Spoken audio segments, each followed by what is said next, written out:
And we are live. You already know who it is. My name is Mike Kyle, aka the Fantasy Vulture. I have over a decade worth of fantasy football experience, and I've continuously competed for fantasy championships over the course of the past 6 seasons.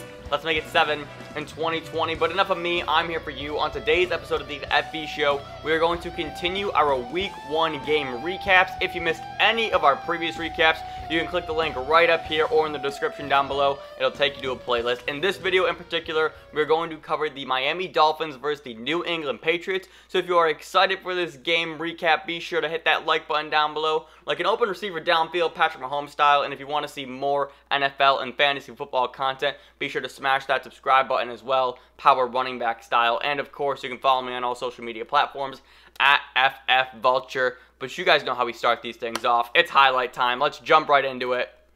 We got the Miami Dolphins versus the New England Patriots. This game being played in Foxborough. And of course, it's Cam Newton's first game as a Patriot. Second quarter, 0-0 tied game, Cam Newton. Cam Newton, oh baby, 4-yard rushing touchdown. Welcome back. And then, again, third quarter, 7-3 ball game. Oh, you want another rushing touchdown from Cam Newton? My boy is back. Let's fucking go. Cam Newton, 11-yard rushing touchdown. He's healthy. It's clear. Oh, baby, the value. The fantasy king is back on top. And then, fourth quarter, Jordan Howard, 1-yard rushing touchdown. Finally, my man Jordan Howard, a player who I've been targeting in every single draft, comes through. And then later on in the fourth quarter, when it's 14-11, Sony Michel, 1-yard rushing touchdown. Damian Harris out, Michel in, no problem. And that's honestly it from this game. Not a whole lot to talk about. This game was pretty cut and dry. Patriots win 21-11. Ryan Fitzpatrick of the Dolphins, 20 completions on 30 pass attempts, 191 yards, and 3 interceptions. Jordan Howard, 8 carries, 7 yards, and that touchdown. Davante Parker, 4 targets, 4 receptions, 47 yards. He did leave the game in the third quarter due to that hamstring injury that he was battling all offseason long. He re-aggravated it and unfortunately had to leave. But then also the surprising note here, Myles Gaskin led the Dolphins in rush attempts with 9. He also had 40 yards on the ground. Just something to keep an eye on if he is the guy here in Miami, because we know that Flores has played this situation pretty close to the vest, but Jordan Howard was the running back who ultimately got in the end zone. But then with the New England Patriots, where else do we go but Cam Newton? Only had to throw 19 attempts, but completed 15 of those, 155 yards, 75 rushing yards, and 2 touchdowns. He had 15 attempts on the ground as well. Sony Michel, 10 carries, 37 yards, and a score. Julian Edelman, 7 targets, 5 receptions, and 57 yards. And James White, just something to note here going forward, because there was a lot of speculation of what James White's role is going to be with this Cam Newton-led offense. Is he still going to be relied on? The answer is yes. 5 carries, 3 receptions for 55 yards. Obviously, it's not the James White of old who was going to get 8 receptions, but still, he was pretty serviceable if you started him in half-point PPR. Just another note here, as you saw here, Newton, both touchdowns came on the ground, and that was really kind of like the big thing. It was, is Cam Newton going to rush? And lo and behold, shocking, he did. And he did a lot, and he did so really well. Again, 15 rushing attempts, 75 yards. The Cam Newton of old is back, baby. And yes, that might be a bit premature, but please let me be happy. You have to remember, last season I traded Kyler Murray for Jamal Williams and Cam Newton in Dynasty. It wasn't looking good for me for the majority of that trade. I traded after Cam Newton got hurt, hoping he would come back in week 6.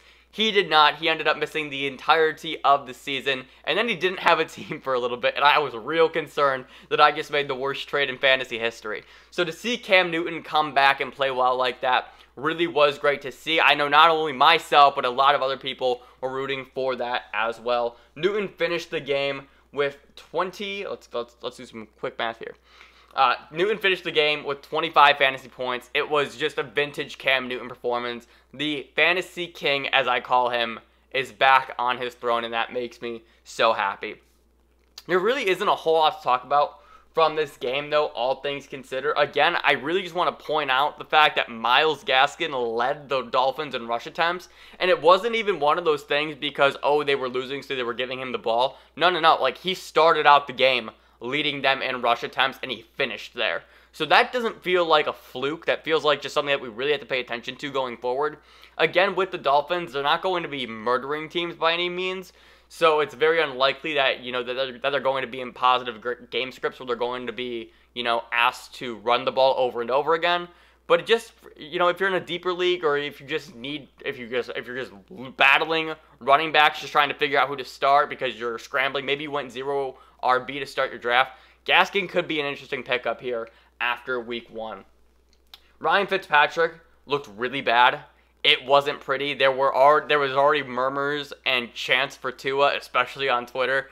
And it was really curious why they didn't enter Tua into the game with how Ryan Fitzpatrick played.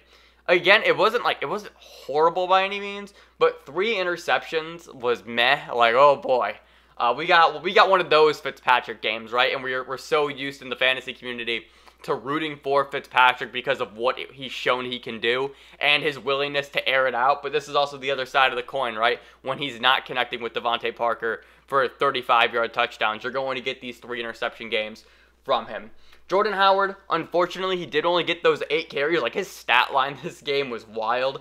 8 carries, only 7 yards, and that touchdown. He only finished with 6.7 points. So, not great by any means. In fact, pretty bad. It's unfortunate, and I think that's going to change, all things considered. He actually might be a guy that you might be able to buy low if you need a running back, just because I do like his outlook going forward. I think he's going to be a player in this offense that sees a lot of work. Everywhere that he's been in fantasy, I've talked about this before, everywhere he's played, whether it is Chicago or Philadelphia or now Miami, from the looks of it, he's been pretty good for fantasy. He's finished inside the top 20 at running back almost every single year, outside of last year where he only played 10 games. So I do like I do like Jordan Howard going forward. Matt Breida only had 5 carries. Let's see. Davante Parker, again, left the game with that hamstring injury. It was risky business playing him with this matchup and then coming off the hamstring. But we saw what he did against this team last season, and he torched them. So it kind of gave you confidence to start him, but ultimately that hamstring really did hold him back, and that's just super unfortunate. Very, very similar to the Adam Thielen situation that we had last season, where he just tried to keep coming back from his hamstring injury, and he just couldn't give it a go. The hamstring kept re-aggravating, and he was forced to miss some time. So very similar experiences here with Davante Parker. Preston Williams, I just want to mention his name one time. He only had 2 receptions, but he did have 7 targets and 41 yards on those 2 receptions. A lot of hype for Preston Williams coming off of the torn ACL and what he did last season. And just from the looks of it, and though it's not a great game by any means, there is room for improvement, especially when you are getting 7 targets, and that number can easily go up if they were to get into a negative game script where they're forced to put points on the board. Just really something to keep an eye on moving forward. I'm sure he's probably owned in your league, but maybe just check your waiver wire to see if he is there, because he could be a very flex-worthy wide receiving option for your team. Let's see. Do I want to talk Mike Gesicki? 5 targets, 3 receptions for 30 yards. Meh. I was saying this before the game, but did I say this in my game preview? I think I did. I wasn't excited about starting Mike Gesicki. I understand why people like him, but for me personally, I'd just rather have other tight ends, and that proved so to be the case for week 1, so I'm pretty happy about that, because I was telling people not to play him. And then as far as the Patriots go, again, the running backs in New England, it's going to be a nightmare for the umpteenth year in a row. Sony Michel had 10 carries, James White had 5, was it JC Taylor or JJ Taylor? Can we load up? It's JJ. JJ Taylor had 4 carries, and Rex Burkhead had 7. So, and then Cam Newton actually led the team in rushing attempts with 15. So this is going to be a team that wants to run the ball, but it's going to be a spinning wheel of who actually gets the majority of the work, of who falls into the end zone, and that's not really a game that I want to play, especially with the running back position, because if you guess wrong, the running back position is so valuable for fantasy that if you guess wrong, you're likely going to lose your week. And with all these options and all these guys getting work, I'm really trying to stay away from them. As far as the receiving options go in New England, there's really only two, and that is Julian Edelman had a carry for 23 yards, so that's good. But then also, like, the real thing here is Julian Edelman, it looks like, is actually going to stay relevant again for fantasy purposes, as that very similar to Jarvis Landry role, where he's going to be consistent for you week in and week out. This week against the Dolphins, 7 targets, 5 receptions for 57 yards. Came away in half-point PPR with 10.5 points. So double digits, always good. Oh my God, what's going on here? We're good though. And then I think personally a big thing here is N'Keal Harry. A lot of people were expecting him to break out. He did have a fumble today, so that did hurt him a little bit. But he's had 6 targets, reeled in 5 of those, and then he also put up 39 yards on the board. Nothing world-burning by any means, but that is just something to keep an eye on, especially with the fact that it looks like Cam Newton is back. And if Cam Newton is back, then everything is going to be fine in New England. I know I follow some Patriots fans on Twitter, and the gifs and the memes that were coming out when Cam Newton had 2 rushing touchdowns in this game. It was basically Elmo fire, just all the way down the timeline. Like, he's back, it's here, the world is going to burn. Cam Newton plays for the Patriots, and it was just an unbelievable game from him. And as a Cam Newton owner in Dynasty, that makes me really happy, because if anything were to happen for Lamar Jackson, I know that I have a safe option in Cam Newton as my backup quarterback.